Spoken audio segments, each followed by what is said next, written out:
నమస్కారం ఈటీవీ 360కి స్వాగతం ముందుగా ప్రధాన అంశాలు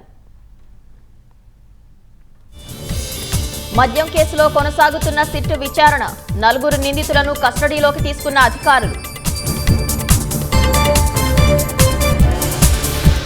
పులివెందులలో టీడీపీ ఫ్లెక్సీల ధ్వంసంపై పోలీసుల చర్యలు అవినాష్ రెడ్డి పిఏ సహా 15 మంది వైసీపీ నేతలపై కేసు నమోదు విశాఖలో ఫిల్మ్ డిస్ట్రిబ్యూటర్లు ఎగ్జిబిటర్లు నిర్మాతల సమావేశం సినిమా టికెట్లు థియేటర్ల నిర్వహణ పర్సంటేజీలపై చర్చ 2014 నుంచి 2023 వరకు గద్దర్ తెలంగాణ సినీ అవార్డుల ప్రకటన ఉత్తమ చిత్రాలుగా బాహుబలి 2 బలగం మహానటి సహా 9 సినిమాలు ఏపీ ప్రభుత్వం కూడా సినీ అవార్డులు ప్రకటించాలి తెలంగాణ ఆంధ్ర అంటూ వేర్వేరుగా చూడొద్దన్న మురళీమోహన్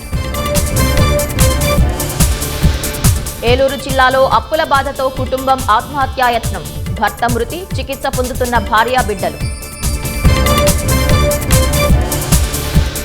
ఆపరేషన్ సింధూర్కు విరామం మాత్రమే ఇచ్చామన్న రాజ్నాథ్ పాకిస్తాన్ మరోసారి తప్పు చేస్తే కోలుకునే అవకాశం లేకుండా చేస్తామని హెచ్చరిక ఒడిశా చీఫ్ ఇంజనీర్ ఇళ్లలో భారీగా నగదు బంగారం స్వాధీనం ఆదాయానికి మించిన ఆస్తుల కేసులో ఏసీబీ సోదాలు